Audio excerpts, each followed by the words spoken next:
Jaipur shift होने के सिर्फ एक हफ्ते बाद मेरी पत्नी किसी से बातें करने लगी, आईने के सामने अकेले कमरे में जहां हमारे अलावा कोई भी नहीं था। और सिर्फ 4 दिन बाद जिस बाबा ने उसे ठीक किया था वो अपने घर में मृत मिला। उनकी मौत कैसे हुई ये आज तक कोई नहीं जान पाया। स्टोरी है राहुल की, जो एक गवर्नमेंट एम्प्लॉय था। करीब 1 साल पहले उसकी शादी श्रुति से हुई थी। शादी के कुछ टाइम बाद उसका ट्रांसफर जयपुर हो गया। राहुल और श्रुति जयपुर के वैशाली नगर की एक पोस्ट कॉलोनी में एक किराए के फ्लैट में रहने लगे। शुरुआत के दिन बहुत अच्छे रहे, नया शहर, नई जिंदगी, सब कुछ नॉर्मल। लेकिन कुछ हफ्तों बाद अचानक से श्रुति की तबीयत खराब रहने लगी। कभी तेज बुखार, कभी माइग्रेन, तो कभी पूरे दिन अजीब सी बेचैनी। राहुल को लगा शायद नया शहर और उसका मौसम श्रुति को सूट नहीं कर रहा है, इसलिए उन दोनों ने इस बात को ज्यादा गंभीरता से नहीं लिया। लेकिन एक रविवार की सुबह राहुल की जिंदगी पूरी तरह से बदल गई। राहुल नहा के बाहर आया तो देखा श्रुति ड्रेसिंग टेबल के सामने खड़ी थी और वो धीरे धीरे किसी से बात कर रही थी। कमरे में उन दोनों के अलावा कोई नहीं था। राहुल ने श्रुति को आवाज दी, श्रुति, लेकिन कोई जवाब नहीं आया।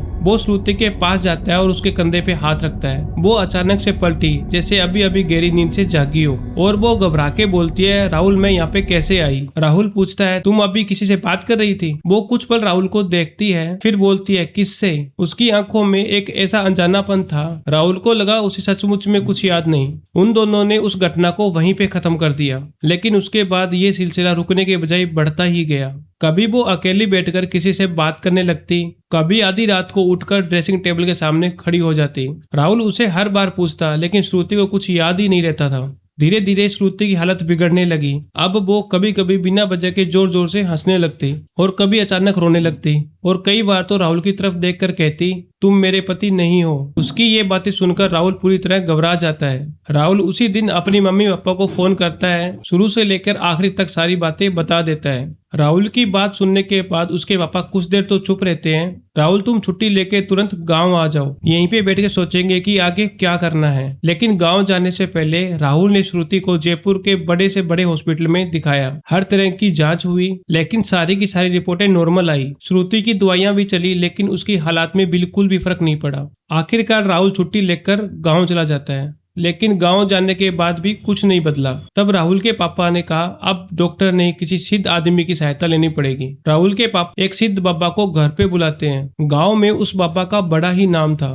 उन बाबा ने पूरे घर का निरीक्षण किया, फिर कुछ देर तक श्रुति को देखते रहे। उसके बाद वो बोले, ये यहाँ अपनी मर्जी से नहीं आई, लेकिन मैं इसे ज्यादा देर यहाँ रुकने नहीं दूंगा। उसी रात राहुल के घर अनुष्ठान शुरू हुआ। पूरी रात मंत्रों की आवाज उसके घर में गूंजती रही। सुबह होते होते सब कुछ शांत हो गया। श्रुति बिल्कुल नॉर्मल थी। उसने सबके साथ खाना खाया। कई दिनों बाद श्रुति के चेहरों पे सुकून दिखाई दिया। वो बाबा जाते जाते बस इतना बोले, अब डरने की कोई जरूरत नहीं है। लगातार 4 दिन सब कुछ नॉर्मल रहा, लेकिन 5वें दिन की सुबह राहुल के घर एक खबर आई जिसने राहुल की फैमिली को अंदर तक हिला दिया। वो बाबा जिसने श्रुति को ठीक किया था, वो अपने ही घर में मृत मिले। उनकी मौत कैसी हुई ये किसी को नहीं पता। सब गांव वालों ने यही कहा, उम्र ज्यादा थी इसलिए चले गए। लेकिन बाबा के मौत के अगले दिन ही श्रुति की हालत पहले से भी ज्यादा डरावनी हो गई। कभी वो जोर जोर से हंसती तो कभी राहुल की तरफ देख के कहती, तुम मुझे उससे अलग नहीं कर सकते।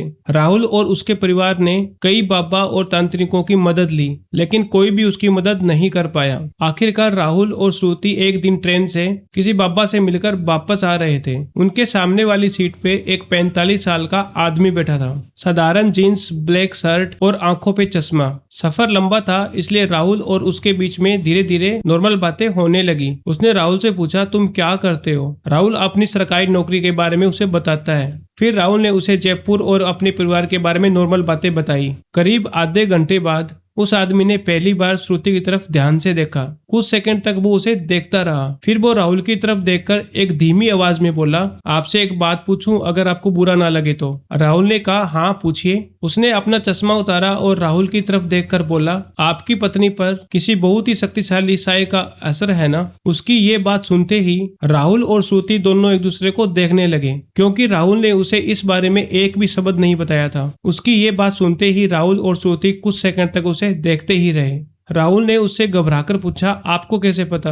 वो आदमी हल्का सा मुस्कुराया और फिर बोला, राहुल को न जाने क्यों लेकिन पहली बार किसी अनजान इंसान को देख के लगा शायद यही उसकी आखिरी उम्मीद है। जयपुर आने के बाद से श्रुति की तबीयत, आईने के सामने बातें, डॉक्टर, गांव और वो बाबा और उनकी रहस्यमयी मौत। राहुल ने बिना रुके एक ही बार में सारी बात बता दी। कुछ देर चुप रहने के बाद वो आदमी बोलता है, मेरा नाम आरव कश्यप है, मैं तंत्र साधना करता हूँ, लेकिन अभी मैं कुछ नहीं कह सकता। मुझे एक बार तुम्हारा घर देखना होगा। वो राहुल का एड्रेस लेता है और जाते जाते सिर्फ एक ही बात कहता है, मैं 2 दिन बाद तुम्हारे घर आऊंगा, तब तक तुम श्रुति का विशेष ध्यान रखना, उसे एक पल के लिए भी अकेला मत छोड़ना। वो 2 दिन राहुल के लिए किसी नरक से कम नहीं थे।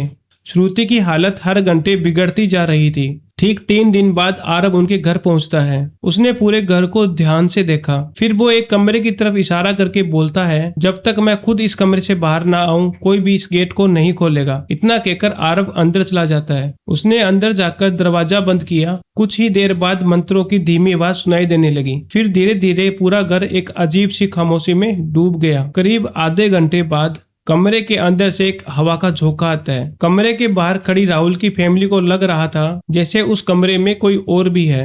असल में आरव अपनी सिद्ध की हुई यक्षिणी का आह्वान कर चुका था। कुछ क्षण बाद धुएं जैसी आकृति में एक बहुत ही सूक्ष्म रूप में वहां यक्षिणी प्रकट हुई। उसने शांत स्वर में पूछा, क्यों बुलाया है मुझे? आरव बोलता है, मैं सच जानना चाहता हूँ इस घर में कौन है। यक्षिणी ने कुछ पल आंखें बंद की और फिर बोली, इस घर में कोई साधारण प्रेत नहीं है, ये एक अधूरी ख्वाहिश है जो मौत के बाद भी खत्म नहीं हुई। आरव सब कुछ चुपचाप सुनता रहा। यक्षिणी ने आगे कहा, श्रुति के कॉलेज में एक आदित्य नाम का लड़का पढ़ता था। वो श्रुति से एक तरफा प्रेम करता था, लेकिन श्रुति को इस बारे में कुछ पता नहीं होता। कॉलेज का आखिरी दिन था और आदित्य ने तय किया कि आज सब कुछ श्रुति को बता दूंगा। लेकिन कॉलेज पहुंचने से पहले ही सड़क को पार करते समय आदित्य का एक्सीडेंट हो गया और वहीं पे उसकी मौत हो जाती है। मरते समय उसके मन में सिर्फ एक ही इच्छा थी, श्रुति। बस यही अधूरी इच्छा उसकी आत्मा को इस संसार में बांधे हुए है। आरव ने फिर पूछा, और उस सिद्ध बाबा की मौत? यक्षिणी बोली, बाबा ने अपने मंत्रों से आदित्य को रोक तो दिया था, लेकिन उसका मोह नहीं तोड़ पाए। अनुष्ठान पूरा होते ही बाबा को लगा सब कुछ खत्म हो गया है। यही उनकी सबसे बड़ी भूल थी। जैसे ही बाबा अपने घर पहुंचे, आदित्य ने उन पे हमला किया और उन्हें मार दिया। और राहुल के घर में छोड़े हुए मंत्रों के प्रभाव से आदित्य कुछ दिनों तक इस घर में नहीं आ पाया। लेकिन जैसे ही मंत्रों का प्रभाव खत्म हुआ, वो श्रुति तक वापस पहुंच गया। इतना कहकर यक्षिणी वहां से चली जाती है। आरव धीरे धीरे कमरे से बाहर आता है। उसके चेहरे पे चिंता साफ दिख रही होती है। राहुल घबराकर पूछता है, क्या हुआ? आरव उन्हें सब कुछ बता देता है। आरव ने गहरी सांस ली और बोलता है, अब सिर्फ एक ही रास्ता बचा है, डाकिनी साधना। अगर डाकिनी प्रसन्न हो गई तो वो आदित्य को हमेशा के लिए अपने साथ ले जाएगी, लेकिन अगर साधना बीच में टूट गई तो इस पूरे परिवार को बलि देनी होगी और मैं भी कुछ नहीं कर पाऊंगा। राहुल और उसका पूरा परिवार उसके पैरों में गिर जाता है और कहता है, कैसे भी करके श्रुति को बचा लीजिए। आरव उसी रात डाकिनी साधना स्टार्ट कर देता है। राहुल का पूरा घर मंत्रों की आवाज से गूंज उठा। श्रुति की चीखें पूरे घर में सुनाई दे रही थी। कभी वो रोती, कभी जोर जोर से हंसने लगती और कभी कभी तो वो किसी मर्दाना आवाज में चिल्लाती, मैं इसे छोड़कर नहीं जाऊंगा। साधना अपने अंतिम चरण में पहुंच चुकी थी और अगले ही पल एक दर्द भरी चीख पूरे घर में गूंज उठी। कुछ समय बाद सब कुछ शांत हो गया।